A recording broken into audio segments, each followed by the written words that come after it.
Livro no Invisível. De Leon Denis, 1903. Capítulo 18. Segunda parte. O reverendo Stainton Moses, pastor da Igreja Anglicana, erudito e venerado pensador, muito imbuído dos dogmas da teologia protestante, veio a tornar-se médium escrevente mecânico. Em sua obra Ensinos Espiritualistas, expõe ele o estado de espírito em que acolhia as comunicações do mundo invisível. As ideias, para ele novas, que continham os ditados, provocavam-lhe protestos, e só depois de muitas lutas interiores foi que acabou por adotá-las como mais conformes com a justiça e a bondade de Deus. Empregou sempre o máximo cuidado em evitar que seus próprios pensamentos exercessem qualquer influência sobre os assuntos tratados, a ponto de pôr-se a ler, no próprio texto, obras gregas, enquanto sua mão obedecia ao impulso estranho. Havia entre ele seus instrutores espirituais, conhecidos sob os nomes de Imperator, Rector e Prudence, tal divergência de opiniões, que é verdadeiramente impossível atribuir essas personalidades distintas a desdobramentos inconscientes do médium. Stainton Moses afirma que esses espíritos muitas vezes lhe revelavam fatos absolutamente desconhecidos de todas as pessoas que tomavam parte nas sessões, fatos ulteriormente reconhecidos verdadeiros. Aqui está um desses casos, extraído da obra acima indicada, 158. Início da nota do redator, 158. Ensinos Espiritualistas, seção 4, página 57, Lei Marie, editor. Ver também Revue Scientifique et Morale du Spiritisme, agosto e dezembro de 1899, e Revue Spirit, junho de 1902, tradução do Usart. Fim da nota do redator. No dia 29 de março de 1894 foi escrita uma comunicação em meu canhenho. A letra me era desconhecida, muito trêmula e desigual, parecia traçada por pessoa extremamente idosa e fraca. A assinatura conservou-se um enigma, até que foi decifrada pelo espírito fiscal. Esse ditado provinha de uma velha, de quem jamais eu ouvira falar, e que falecera com mais de 90 anos, numa casa pouco distante daquela em que se reunia o nosso grupo. O nome do lugar em que se haviam passado os primeiros anos dessa senhora, sua idade, a data do falecimento, foram dados com a máxima exatidão. O espírito deixara a terra havia alguns meses. Ao despertar no espaço, atraíra a sua velha habitação, depois o grupo, que se achava na vizinhança imediata. Na França encontramos os mesmos fatos.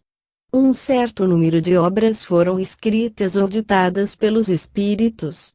Pode-se citar, La Clef de la Vie, 2 grossos volumes escritos em 1856 por Michel de Figueres, jovem camponês do Var, de 22 anos de idade, e que foram assinalados no Le Siècle, num excelente artigo de Louis Jourdan, Les Vies Mystérieuses et Successives de L. Etre Humain et de L. Etre Terry, 159. Depois Les Origines et les Fins, 160, obra importante obtida pela ação mediúnica de diversas senhoras lionesas, sobrepondo as mãos umas às outras. Início da nota do redator, 159. Paris, Guilfis, Bacher, editores. 160. Paris, Lei Marie, editor. Fim da nota do redator. Devemos, além disso, assinalar Le Survie, Echo de L. Audilá, coleção de notáveis comunicações ditadas por espíritos e publicadas pela Sra. Noigeret, em 1897, 161, com prefácio do Sr. Camille Flammarion. Início da nota do redator, 161. Lei Marie, editor. Fim da nota do redator. O Boletim de la Société d'études psychiques de Nancy, 1901, 162, publicou uma comunicação transmitida em sessão dessa sociedade, a 29 de março, pelo Sr. Foucault, redator-chefe da Etoile L. Est, sobre fenômenos de escrita mediúnica, obtidos em sua presença pelo Sr. P. seu colaborador, materialista convencido. Dela destacaremos as seguintes passagens. Início da nota do redator 162. Páginas 92 e seguintes. Fim da nota do redator. A escrita variava ao infinito, conforme o espírito que ditava. Reconhecia-se facilmente cada uma delas e logo as primeiras palavras já sabíamos com quem nos havermos.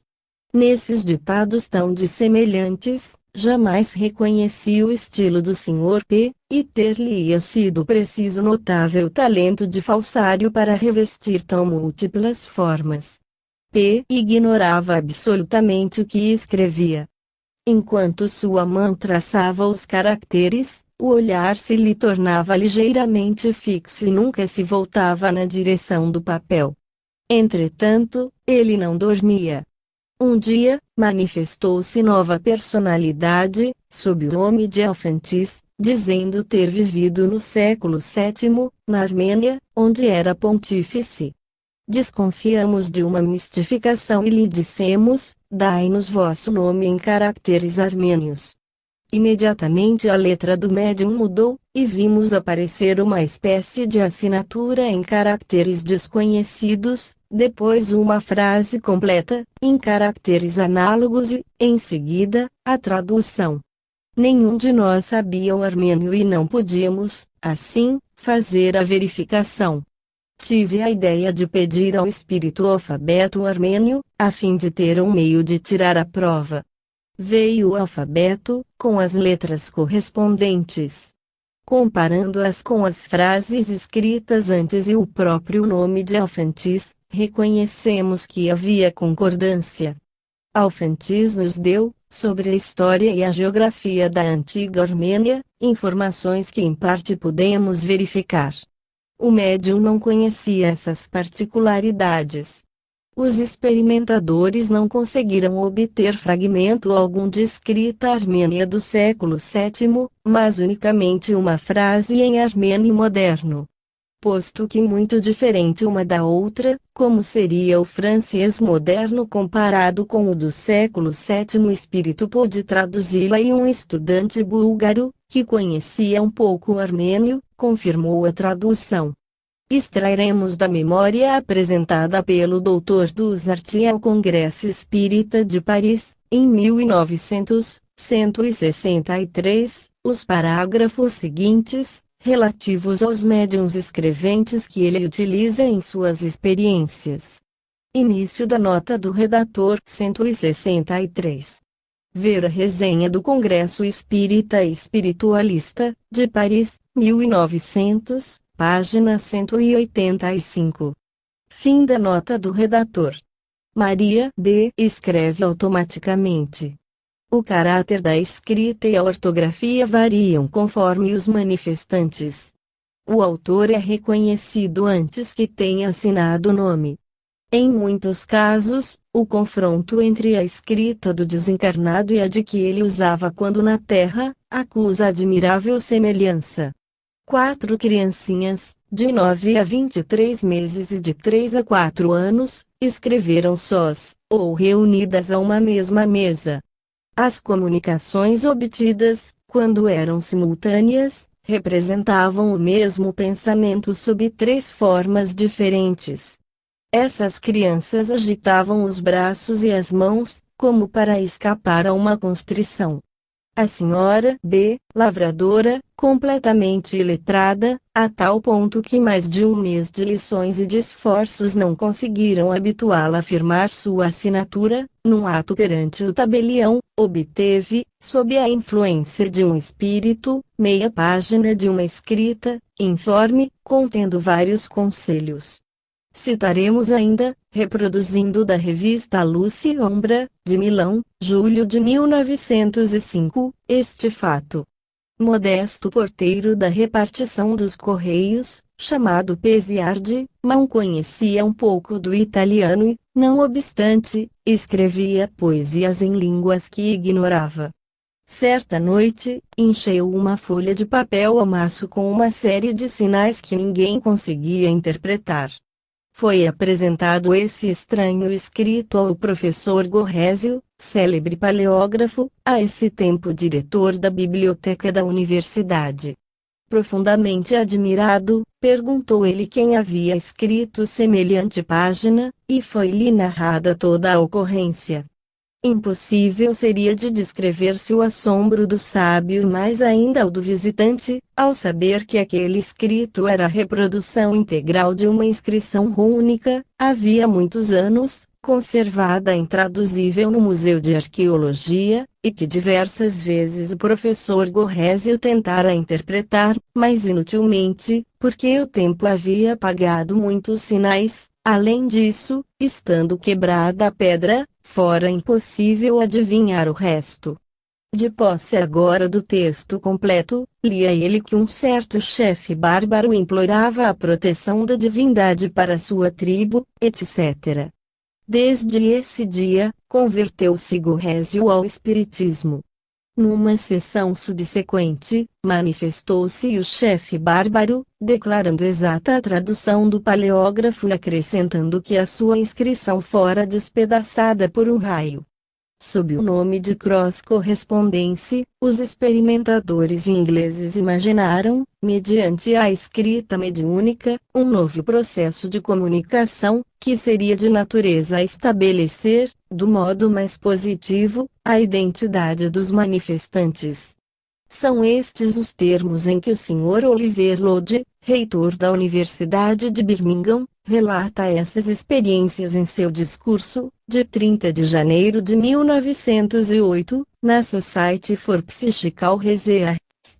Compreenderam tão bem como nós os ostensivos comunicantes a necessidade das provas de identidade e empregaram todos os esforços para satisfazer essa exigência racional. Alguns dentre nós entendem que o conseguiram, outros duvidam ainda. Pertenço ao número dos que, desejando obter novas provas, mais eficientes e contínuas, pensam, entretanto, que já foi dado um grande passo e que é legítimo admitir esses lúcidos momentos de correspondência com as pessoas falecidas, que, nos melhores casos, nos vêm trazer nova soma de argumentos, como a fazer dessa hipótese a melhor hipótese de trabalho. 164. Início da nota do redator. 164. A linguagem é um tanto hirta e, de certo modo, obscura, própria todavia do estilo inglês. Cingimo-nos, porém, o mais fielmente possível aos termos da versão francesa. Fim da nota do redator. Achamos, com efeito, que amigos cuja perda lamentamos, como editora Gurney, Rich, Hodgson, F. Mears e outros menos conhecidos, parecem entrarem conosco em comunicação constante, com a ideia bem determinada e expressa de pacientemente nos demonstrar sua identidade e nos permitir a verificação recíproca de médiuns estranhos entre si. Achamos, igualmente, que suas respostas a perguntas especiais são dadas por forma que caracteriza sua bem conhecida personalidade e revela conhecimentos que eram de sua competência. A cross-correspondência, acrescenta Sr. Lodge, isto é, parte de uma comunicação recebida por um médium e outra parte por outro médium, não podendo cada uma dessas partes ser compreendida sem o complemento da outra, constitui excelente prova de que uma mesma inteligência opera nos dois automatistas. Se, além disso, a mensagem traz os característicos de uma pessoa falecida e a esse título é recebida por pessoas que não a conheciam intimamente, pode-se ver nesse fato a prova da persistência e da atividade intelectual dessa pessoa. Se dela, Finalmente, recebemos um trecho de crítica literária que está eminentemente em seu feitio e não poderia provir de indivíduos ordinários, então eu declaro que tal prova é de todo ponto concludente, com tendência a adquirir o caráter de crucial. Tais são as espécies de provas que a sociedade pode comunicar sobre esse ponto. As fronteiras entre os dois estados, o presente e o futuro, são ainda apreciáveis, mas tendem a esbater-se gradualmente. Tal como, em meio do estrépito das águas e dos vários ruídos, durante a perfuração de um túnel, percebemos de quando em quando o rumor dos escavadores que do outro lado se encaminham para nós, assim ouvimos, a intervalos, a percussão de nossos camaradas que passaram para o além. A isso não se limitaram os ingleses, dado o espírito de iniciativa que lhes é próprio. Fundaram um escritório de comunicações regulares com o outro mundo, e foi o intrépido escritor W. Stead quem o instalou em Londres, a instâncias de uma amiga desencarnada, senhorita Julia Ames. Daí a sua denominação, Escritório Júlia. Propõe-se esse espírito vir em auxílio assim de todos os desencarnados desejosos de entrar em relação com os vivos que aqui deixaram, como dos encarnados aflitos pela perda de um ente caro. Para ser admitido a solicitar comunicação, Júlia, que dirige pessoalmente as sessões, só exige duas coisas: afeição lícita e sincera entre o vivo e o morto e estudo prévio do problema espírita. Nenhuma retribuição é por ela admitida. O postulante, uma vez tomado em consideração seu pedido, é levado à presença de 3 médiuns diferentes e todos os resultados são registrados. Esse escritório já conseguiu, desde a sua fundação, estabelecer numerosas relações com o invisível. Lançou uma ponte de uma outra margem do túmulo, disse com alguma razão W. Stead. A clientela do escritório Júlia é, sobretudo, composta de pessoas ilustres e instruídas, doutores, advogados, professores, etc. Um repórter do Daily News escreve que acompanhou, certo dia, um bem conhecido autor, cujo nome causaria admiração saber-se ligado a esse negócio. Desejava obter ele a manifestação de um amigo falecido. Concedida por Júlia a autorização, foi ele, conforme a praxe, posto em contato sucessivo com 3 médiuns, assistidos por um estenógrafo, sendo lavrada minuciosa a ata de cada sessão. Numa das sessões, foi a casa de sua residência exatamente descrita, com as respectivas adjacências. Numa outra, recebeu ele uma mensagem, que reconheceu provir com certeza de seu falecido amigo. Em resenha publicada no Light, de Londres, assim se exprime o Sr. W. Stead. No espaço de 2 anos, 500 pedidos nos vieram de toda parte. Sobre esse total, nunca viemos a saber o resultado de 126 por comunicação dos interessados. Destes, 171 nos escreveram afirmando a convicção de terem sido postos em comunicação com os parentes falecidos. 80 responderam que o resultado era talvez satisfatório, mas não o podiam assegurar. 53, finalmente, declararam não ter recebido comunicações autênticas. Os êxitos foram mais numerosos do que seria lícito esperar e de molde a excluir a hipótese de poder ser invocada a telepatia para explicar as mensagens obtidas. Os postulantes declararam que, quando fichavam a atenção num assunto, nunca era esse o explanado e as provas obtidas não eram as que as perguntas reclamavam. A telepatia, portanto, não pode explicar tais fatos. O estudo desses fenômenos demonstra que os médiuns escreventes devem ser classificados em 3 categorias, segundo a natureza de suas faculdades. São eles: primeiro, puramente autômatos, não têm consciência do que escrevem, só o braço lhes é influenciado. Seus movimentos são bruscos e sacudidos e eles têm às vezes certa dificuldade em ler o que obtiveram. Essa faculdade é a que maior garantia oferece, não sendo o médium mais que um instrumento, ou, antes, um agente passivo, cujo pensamento e vontade se conservam independentes dos movimentos da mão. Segundo, escreventes semimecânicos, nos quais o cérebro e a mão são igualmente impressionados. Têm consciência do que escrevem e as palavras lhes acodem à mente no próprio momento em que são lançadas no papel. Terceiro, escreventes intuitivos ou inspirados, nos quais só o cérebro é influenciado. Essa faculdade é incerta, às vezes ilusória, porque os pensamentos do indivíduo se misturam frequentemente com os do inspirador oculto e é difícil distingui-los uns dos outros. Daí a hesitação de certos médiuns dessa natureza. Não devem eles, todavia, desprezar esse modo de trabalho, que se aperfeiçoa com o exercício e pode tornar-se com o tempo precioso método de comunicação. Temos muitas vezes notado este fato na mediunidade intuitiva. A parte de intervenção intelectual do médium, considerável ao começo nas comunicações, a tal ponto que se chega a duvidar do próprio caráter dessa faculdade, diminui pouco a pouco, e a parte de intervenção do espírito aumenta gradualmente, até tornar-se preponderante. Sempre se encontrarão, nas comunicações obtidas, termos, expressões, construções de frases familiares ao médium, dos quais faz ele habitual emprego, mas a originalidade, a divergência das ideias e opiniões expressas se afirmarão cada vez mais, assim como sua superioridade sobre as do sensitivo.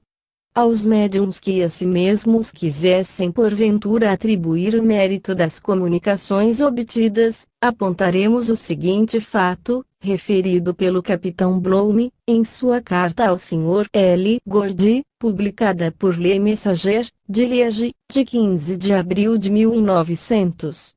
No grupo de oficiais do 57º de linha, um segundo-tenente, homem muito vulgar no que se refere ao espírito e inteligência, pouco instruído, mas bom médium, estava persuadido de tirar de seu próprio cérebro belíssimas comunicações morais, e começava a presumir-se um imenso talento pessoal como escritor, quando um belo dia, no serão hebdomadário, em meio de uma bonita frase, para repentinamente impossível continuar, seu cérebro se recusa absolutamente a produzir a mínima coisa. Durante esse tempo, um outro médium explicava que, sem que se houvesse pedido, os espíritos davam uma lição de humildade a esse médium presunçoso. Em uma outra sessão, esse mesmo médium escrevia, sobre 3 folhas de papel justapostas, 3 comunicações completamente diferentes, redigindo apenas uma linha em cada folha sucessivamente, e isso com a maior clareza e a rapidez habitual. No curso de numerosas sessões de experimentação, muitas vezes nos aconteceu propor a médiuns intuitivos questões improvisadas, de ordem assaz elevada e intencionalmente abstrata, muito acima de suas concepções pessoais. Eram resolvidas de uma sentada, em ditados bem extensos, cuja forma, tão notável como fundo, não comportava modificações nem emendas, coisa que os sensitivos teriam sido incapazes de fazer por si mesmos, sem assistência oculta. Não obstante as diferenças de opiniões e de educação religiosa que distinguiam entre si os nossos médiuns, todas as indicações que recebiam e transmitiam acerca da vida futura e da evolução das almas eram idênticas em suas grandes linhas, em seus aspectos essenciais. Um deles, muito refratário à crença nas existências sucessivas, recebia diariamente comunicações sobre a reencarnação e suas leis. Outros, muito imbuídos das ideias católicas ou protestantes ortodoxas, obtinham ditados demonstrativos de que as concepções de paraíso e de inferno são errôneas, ou pelo menos alegóricas, e não se baseiam em nada de real, e finalmente um conjunto de noções sobre o além, que diferiam essencialmente das que lhes eram familiares e lhes haviam sido profundamente incutidas desde a infância.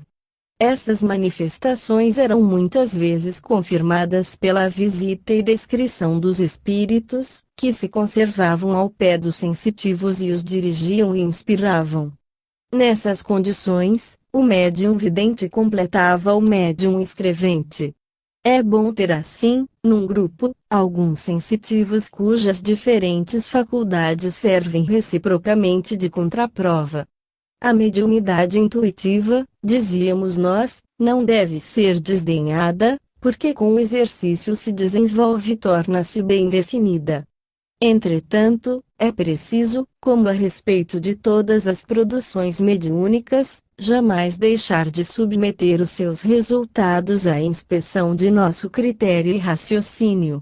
Não é a credulidade menor mal que o cepticismo intransigente.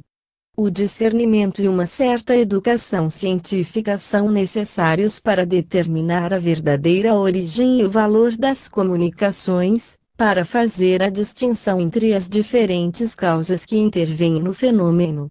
A autenticidade das mensagens é, às vezes, difícil de estabelecer-se. O abuso de nomes célebres, de personalidades veneradas entre os homens é frequentemente praticado e torna-se um elemento de dúvida e de confusão para os observadores. Certas produções, de deplorável banalidade, num estilo incorretíssimo, subscritas por nomes ilustres, despertam a desconfiança e levam muitas pessoas a considerar o espiritismo uma grosseira mistificação. Para o analista calmo e imparcial, esses abusos demonstram simplesmente uma coisa, é que o autor do ditado nem sempre é o que diz ser. No mundo invisível, como entre nós, há espíritos embusteiros, sempre prontos a apropriar-se de títulos ou merecimentos, a que nenhum direito possuem, com o fim de se imporem ao vulgo. É, portanto, necessário dar mais atenção ao próprio conteúdo das comunicações que ao nome que as subscreve. Pela obra se julga o operário. Os espíritos superiores, para se fazerem reconhecer, em lugar dos nomes que usavam na terra, adotam de bom grado termos alegóricos. Em regra, os nomes e títulos não têm no outro mundo a importância que lhes damos. Os julgamentos do espaço não são os da Terra, e muitos nomes que fulguram na história humana se eclipsam na outra vida. As obras de dedicação, amor e caridade constituem lá valiosos e duradouros títulos. Os que as edificaram nem sempre hão deixado seus nomes na memória dos homens. Passaram obscuros, quase desconhecidos neste mundo, mas a lei divina consagrou sua existência e sua alma refulge com um brilho que muitos espíritos, reputados grandes entre nós, estão longe de possuir. Há nas regiões inferiores do espaço, como na Terra, espíritos sofísticos que tratam de impingir suas concepções sob a capa de nomes pomposos. Neles, o erro se dissimula sob as formas austeras ou sedutoras, que iludem, e são por isso ainda mais perigosas. É principalmente em tais casos que se deve exercer o nosso discernimento. Não devemos adotar as opiniões de um espírito, simplesmente porque se trata de um espírito, mas unicamente se nos parecem justas e boas. Devemos discutir e averiguar as produções do além com a mesma liberdade de apreciação com que julgamos as dos autores terrestres. O espírito não é mais que um homem libertado de seu corpo carnal, com a morte não adquire a infalibilidade. O espaço que nos envolve é povoado de uma multidão invisível pouco evoluída. Acima dela, porém, há elevadas e nobres inteligências, cujos ensinos nos devem ser preciosos. podemos reconhecê-las pela sabedoria que as inspira, pela clareza e amplitude de suas apreciações. Uma objeção nos tem sido algumas vezes formulada. Diversos grupos evocam o mesmo espírito e obtêm, ao mesmo tempo, comunicações assinadas por ele. Deve-se ver sempre nisso um embuste? Não. Sabemos que o poder do pensamento se engrandece com a elevação do espírito e sua irradiação pode abranger um círculo vastíssimo. A alma, chegada a um elevado grau de adiantamento, torna-se um foco poderoso cujas irradiações podem penetrar em todo lugar onde uma súplica e uma evocação lhe é dirigida. É o que deve ter feito acreditar, em certos casos, no dom da ubiquidade. A deficiência de certas comunicações não provém unicamente dos que as ditam, pode-se também atribuir a falta de aptidão, de preparo, de conhecimentos do médium que as recebe. Espíritos de real valor se veem muitas vezes reduzidos a empregar instrumentos imperfeitíssimos, por meio dos quais não percebemos mais que enfraquecidas manifestações de seu pensamento, pálidos reflexos de seu gênio. Na generalidade dos casos, médiuns imperfeitos só conseguem transmitir comunicações imperfeitas, no que se refere à linguagem e à riqueza das ideias, mas há também organizações mediúnicas admiráveis, que se prestam, com uma facilidade que chega a ser prodigiosa, às intenções do espírito. Vimos em Paris, em casa da Duquesa de P e noutros centros, uma jovem médium, a senhorita J.D., que, numa obscuridade quase completa, enchia em muito pouco tempo numerosas páginas de uma escrita rápida e corrente. Esses ditados sempre se referiram às mais altas questões de moral e de filosofia. Num estilo grandioso, exprimiam os mais nobres pensamentos. Era um profundo encanto ouvir-lhes a leitura e, apesar de não trazerem assinatura, provinham, sem dúvida possível, das mais brilhantes inteligências do espaço. As contradições que apresentam certos ditados entre si e a raridade das provas de identidade constituem também grandes motivos de incerteza. Assim, por exemplo, comunicações assinadas por parentes nossos nem sempre oferecem o caráter de autenticidade que nelas nos agradaria encontrar. Muitas incoerências devem ser antes atribuídas aos obstáculos encontrados pelos manifestantes, que há a intenção de enganar. Se aos que evocamos falta aptidão para se comunicar, tem que recorrer a intermediários, a espíritos mais experientes, que tomarão seu nome, a fim de tornar mais inteligível ou mais eficaz a comunicação. Daí certas inexatidões ou deficiências, imputáveis aos transmissores. Nossos meios de percepção, de investigação e análise são ainda fracos e, na maioria dos casos, nada fazemos do que é necessário, como método de adestramento moral e físico, para estabelecer a comunicação em mais perfeitas condições. No médium inspirado deve a razão equilibrar-se com a intuição. Esta é sempre segura e fecunda, quando provém das almas elevadas, é às vezes enganadora e perigosa quando emana de espíritos de ordem inferior, cujas ideias e apreciações são errôneas. Nisto, como em tudo, que se refere às nossas relações com o mundo oculto, só há uma regra: espiritualizar-se. A matéria é qual muralha que se ergue entre nós e o invisível. Procuremos por todos os meios atenuar-lhe a opacidade. Para isso é preciso recorrer aos seres superiores e, pelas irradiações de nossa alma, facilitar a comunhão com eles. Não o empreguemos senão com respeito e desinteresse às faculdades que nos são concedidas, isto é, nunca as utilizemos a pretexto ou para interesses materiais, mas visando unicamente o nosso bem moral. Quanto mais se desprende o médium das influências terrestres, mais se engrandecem e aprimoram as suas faculdades. A escrita mediúnica reveste algumas vezes as mais caprichosas formas. enquanto fora da influência oculta, os médiums seriam incapazes de escrever nessas condições. Alguns obtêm a escrita invertida, também denominada a escrita em espelho, legível somente por meio de um espelho. Outros escrevem às avessas, de tal sorte que é preciso ler as suas produções em sentido inverso, começando as frases pela última letra e terminando na primeira. 165. Início da nota da editora. 165. No Brasil, assim obteve o médium Francisco Cândido Xavier a transmissão de uma poesia, em inglês, língua que lhe era desconhecida.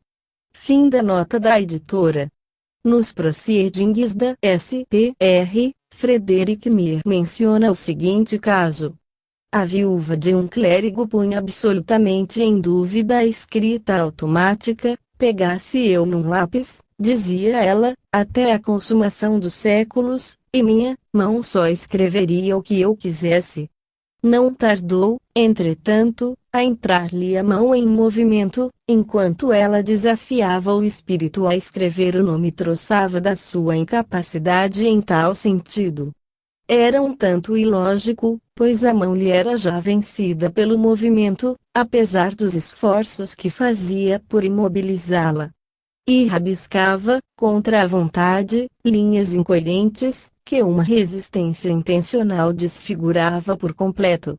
Abandonou por fim o lápis, cantando vitória. Eis aqui, porém, o ardil, lembrou-se uma das pessoas presentes de colocar o papel em frente a um espelho, e todos puderam ler, My name is Normani, mal. Meu nome é Normani. É evidente que a vontade hostil do sensitivo teria impedido esse rascunho, se a formação dos caracteres no sentido normal tivesse podido ser acompanhada pela vista. 166.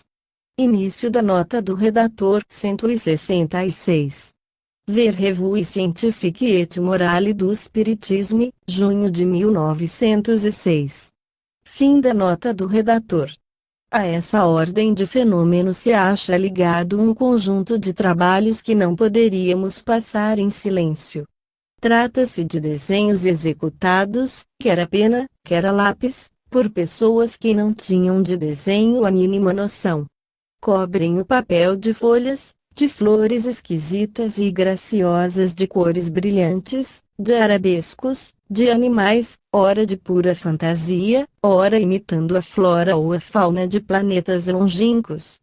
Victorien Sardou obteve gravuras representando construções ideais. Hugo D'Alessio desenhou retratos de pessoas falecidas, cuja semelhança foi reconhecida. Helena Smith, completamente ignorante do assunto, pintou quadros que impressionam. Rosa Gulana e segundo Oliveira obtiveram perturbadores desenhos, ornatos, flores, figuras estranhas, ou executaram deliciosos trabalhos. Pode-se dizer que a mediunidade se presta a mil variadas obras. Um bom médium é como uma lira, que vibra sob o impulso dos espíritos. No Congresso Espírita, efetuado em Paris, em setembro de 1900, à Rua de Atenas, algumas dessas obras foram colecionadas numa sala especial e expostas à curiosidade do público. Atraiu particularmente atenção uma série de retratos obtidos automaticamente pelo Sr. Fernandes Moulins, pintor de talento, muito conhecido no mundo parisiense. Havia figuras de sonho e de assombro, cuja vista causava desagradável impressão, perfis deliciosos, de melancólico sorriso, cabeças de supliciados, que exprimiam uma dor horrível, semblantes de uma intensidade de expressão extraordinária, de olhares súplices ou interrogativos.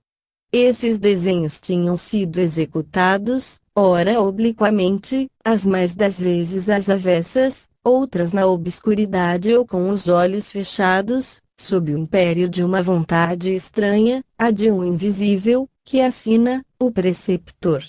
O Sr. Desmoulins emprega de 10 a 20 minutos para fazer esses quadros, ao passo que lhe são necessários 5 ou 6 dias para compor um dos de sua autoria. Sua mão desenha com vertiginosa rapidez, sem que ele tenha a mínima consciência do que faz.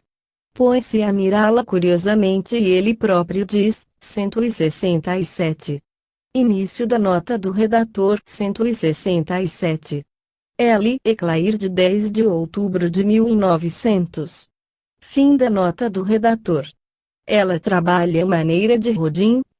Muitas vezes é arrebatada com a rapidez do raio, numa sorte de turbilhão ou de giro fulgurante. Curvas, volutas e linhas retas, olhos, nariz, boca e cabelos, tudo é traçado, desenhado num ápice. Um retrato feito às avessas representa uma velha de semblante contraído, apoiando a cabeça na mão. Ora, eu comecei por desenhar o braço ao inverso, e como me era naturalmente impossível reconhecer que desenhava um braço, pus-me a indagar qual poderia ser o objeto que esboçava. Quando o espírito quer fazer, por nosso intermédio, certos retoques, opera deste modo: o lápis, que empunho, traça, inconscientemente por minha parte, antes de tudo, um círculo em determinada parte do rosto, a que ele deseja modificar, depois a ponta do lápis é conduzida para fora da parte desenhada, a um canto do papel, onde escreve, apaga. Sei o que isso quer dizer: com a minha borracha apago a parte compreendida pelo círculo e retomo o lápis. Ele gosta, sobretudo, de causar-me admiração. É assim que várias vezes me tem feito executar, em presença de terceiros, retratos de pessoas que eu nunca vi e que se verifica serem, quer parentes, quer amigos, falecidos, das pessoas que me cercavam, e que me atribuíam, não sem espanto, essas espécies de instantâneos do invisível.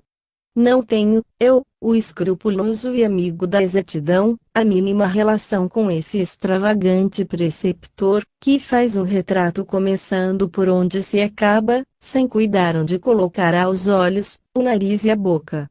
Assim se afirma, sob 1000 formas, estranhas, inesperadas, variadíssimas, a comunhão do visível com o invisível, a colaboração do homem e do espírito, e por ela ficamos sabendo que a morte é irreal.